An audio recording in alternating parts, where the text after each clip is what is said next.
The Fulanis we are talking, they call them the Funam movement. Our attention has been drawn to a decree credited to one Rotimi Akeredolu, asking Fulani people who have occupied some forests in Ondo State to quit. We are also aware of another incident in Oyo State where an illiterate political talk gave quit notice to Fulani people to leave their territories, which are now their irreversible homes. Are you listening? Fulani are now saying that Yoruba forest is now their irreversible homes. They have now occupied Yoruba land in perpetuity. And I want to let my Yoruba friends understand this. You see, in life, anytime you support evil, evil will come back to haunt you. All of you never knew that IPOB and this Biafra movement was for your liberation. Some of you saw maybe the oil and gas from Biafra land. If they go now, we'll have access to oil and gas. In the process of having your eyes fixated on oil and gas, your forest is gone. Do you understand it? There is nothing more precious in life than freedom. Freedom is very important. And I need you to understand this very morning. Every Yoruba person supporting Fulani, you are setting up yourself to become like the Hausa people. Remember when Hausa was supporting Fulani? We are Hausa Fulani, we are Hausa Fulani. Where are the Hausa people today? I ask you. Where are those Hausa people today? Do you see them anymore? Those saying we are Hausa Fulani, we are Hausa Fulani. Do you see them again today? Do you see them? I'm asking you. No, because Fulani have completely overwhelmed them. It's called emasculation. Completely emasculated them. Look at what they're doing in the East.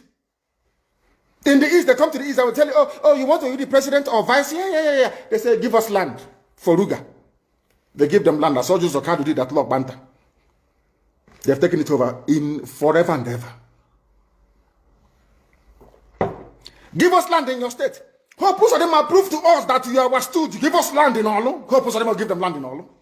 We can go and kill people in Obibo. We can kill for them. How many Fulani governors are prepared to kill bandits? I didn't say normal people. I'm talking about armed, dangerous bandits. How many Fulani governors? Go and read your newspapers, you will see it there. Fulani governors are negotiating with them, giving them arms, giving them vehicles, making sure that their life is no longer a misery. But see, they come down to the south. They tell you, give us land for Ruga. Go and kill your people to prove to us that you're one Nigerian. That was why Obi was talking rubbish. Was talking yesterday or 2 days ago. Supported by the BBC. The problem you people have in Nigeria is this. Your journalists, you see people, Punch newspaper, Tribune, Vanguard, and Nation, they are your second worst enemies. I'm telling you the truth. They can never, ever be objective in their reportage. Never, ever, ever. That's why all of you are suffering. But you don't know it. They were the same people used to scuttle the NSAS protest. Of course, some of you went about looking for Indomie in warehouses. Typical black people. Any revolution that is coming now, you must stand very firm. They'll say, oh, you're Igbo. Oh, you're Yoruba. Oh, you are from Europe. Don't join them. It's our turn in 2023. If you do this, you will scuttle our chances of becoming the president in 2023. Ask yourself, all of them that have been president from time immemorial, what benefit has it brought to you as a human being? Absolutely nothing. So you have nothing to lose. Absolutely nothing to lose. You look at them now, how they have now descended on Yoruba people, asking them to concede, give us your forest, we must graze, we must do this, we must do that. And slowly, before your eyes, they are giving in, they are capitulating, they are allowing them to go, if you don't give it to us, so Tinubu will not be president in 2023. Tinubu won't be the president. That's what I'm saying to you. And foolishly, you will agree and hand over your land to them. And once they take your land over from you, look at Hausa. Because there is a saying where we come from. If you want to know what your life is going to become in the future, look at Hausa people. If you want to understand, appreciate, I will say, the life that you are about to bequeath to your children and grandchildren, look at Hausa people. Is there any Hausa governor today? Is there any Hausa emir? Is there land though? Katsina is the Hausa land. Kanu is Hausa land. Sokoto is Hausa land. Hausa people own it, indigenous to those areas. I'm asking you this question. Is there any Hausa man who's an emir in the north? The answer is no. Something's going to happen to you. If you don't rise up now to break, I'm not even asking people to break this rule. Demand for what rightfully belongs to you, your freedom. The freedom to decide. The freedom to write a constitution if you prefer. The freedom to live with whoever you want to live with. That is what we're asking for. But most people misunderstood what we are saying. And today, almost everything we have said about the zoo has come to pass. Everything we have told you, everything I told you has come to pass, hasn't it? Everything. And some people are still questioning and arguing. They said, Fulani will resist by all means necessary, including armed resistance, any attempt to forcefully eject them from the forest. Yoruba, you must ask yourself this question. When we were pursuing them from Ebonyi, why didn't they say something about ESN or Nnamdi Kanu? Why? Have you asked yourself that question? Because they know we are prepared to die to defend our land. They understand that very well. That is the only language the Fulani understand. You cannot say to Fulani, oh, let us have a Fulani president. And after that, all will be well. Never, ever, ever. They will continue to expand. They will continue to identify idiots in your midst, traitors, saboteurs in your midst. They will promise them heaven and earth. They will give them anything they ask for in order to ensure that they get into you, they subjugate you. Look at Yoruba land, Ilorin. Yoruba, how did you lose Ilorin?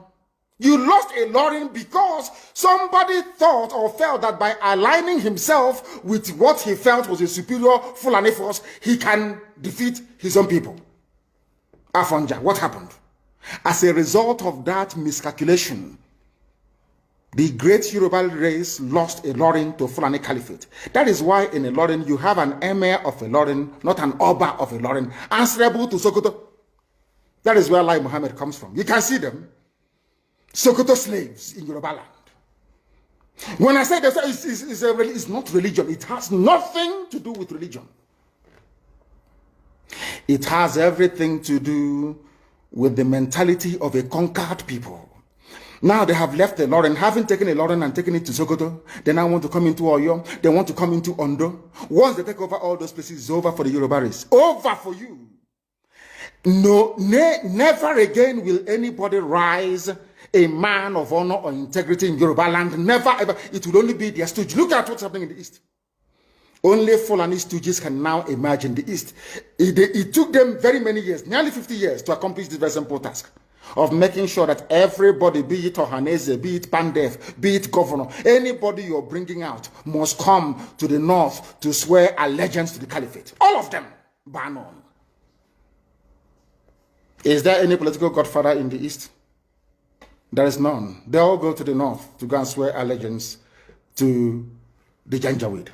That is why our life is in a mess. That is why they can bring somebody like Obiozo and make him the Ohanese President General. In front of our eyes, in front of Korokoro. And what did they bribed? They gave money to BBC. They gave money to all Zoo newspapers. They started to trumpet. Obiozo, Apex Group, Apex. You saw them holding their meeting under a canopy. A ton without shame. A whole Ohanese. Under sand, ton canopy. Maybe you saw it disgraceful and shameful. Talking rubbish. The man looks like a Janjaweed anyway. Talking nonsense. These are people they have prepared for you to sell you down the drain. By the time the Fulanis are done with you, believe you me, if you don't rise up now to fight for your freedom, by the time Fulanis are done with you, you'll be more useless than a Hausa peasant doing Babiyala somewhere in Zaria. That is the future that awaits you. Now, our people must understand this very clearly, especially my Yoruba brothers and sisters. It is about time you stop supporting evil. That evil is in Asorok. That evil is a gang of reprobates calling themselves presidency. The more you keep on supporting evil in the zoo, the more your land will be taken from you. The more your daughters will be raped and abducted, the more your sons will be slaughtered in cold blood. And under one Nigeria, there is nothing you can do about it. Absolutely nothing. Because one idiot that they groomed will rise up and say to you, oh no, it's one Nigeria, there is crime everywhere. Haven't you heard about Zamfara? Haven't you heard about Katsina? There is crime everywhere. That is not the case.